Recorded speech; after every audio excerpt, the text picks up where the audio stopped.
halkaad warbixintan kala socotaan waa telefishinka caalamiga ah ee alas. marka hore uur qaadista waa arrin awood rabbi ku xiran, isagaa waqti aad uur qaadaysid iyo sida aad u qaadaysidba og.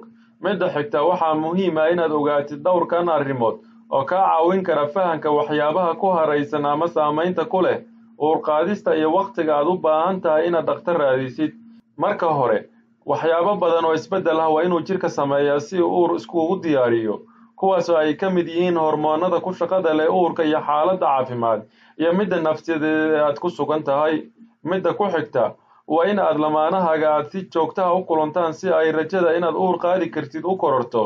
qof safar ku maqan ama muddo gaaban aad isla joogtaan laguma dhisi karo go'aan ah inaad uur qaadi kartid iyo in kale. waxaa laga yaabaa muddadaas aad is arkaysaan inuusan jidhkaagaba marxaladaasi uur qaadistaha u diyaarsanayn. midda saddexaad, waqtiga ugu habboon ee uur la qaado waa xilliga ugxaanta la soo daayo oo ay diyaar u tahay in la bacrimiyo. inkastoo haweenka ku kala duwanaan karaan, waxaa maalintaasi lagu qiyaasaa inay ku aadan tahay maalinta 14aad wareegga caadada. si aad maalinta saxda ah u ogaatid waa inaad marka hore caadadeeda ay tahay mid saxan oo aysan qalqal ku jirin. haddii ay caadadaadu saxan tahay, waxaad calaamaysataa ama meel ku xariiqataa maalinta ugu horraysa oo dhiigga ama caadadu kugu dhacdo.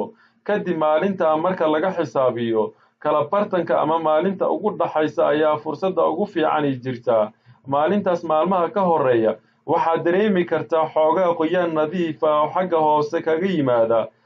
labada maalmood ee ka dambaysana waxaad dareemi doontaa xoogaa qandha ama heerkulkaaga inuu sarreeyo. haddii aad rabtid inaad sii ogaatid xilliga ugu habboon ee aad uur yeelan kartid, waxaa jira qalab kaadida lagu baaro oo aad farmashiga ka soo gadan karto oo loo yaqaan ovulation predictor kit, oo hawshiisu tahay in xilliga ugxaanta la soo daynayo inuu kuu xisaabiyo iyadoo kaadida laga eegayo hormoonnada heerarkooda. midda afaraad waa inaad ku dadaashaa in aad caafimaadkaaga adigoo ka fogaanaya daawooyinka aanan dhakhtar kuu qorin. waa inaad cunno isu dheelistiran cuntaa. waa inaad joojisaa jimicsiga iyo wixii jirdhis aad samayn jirtay. waa inaad ka fogaataa wixii balwada oo aad leedahay sida sigaarka, jaadka iyo wixii la midka ah. haddii aad nafaqadarro iyo cunno xumo ay ku haysato, waa inaad dhakhtarkaaga kala tashataa wixii daawo oo caawinaad ah inuu ku siiyo sida fitamiinada oo kale.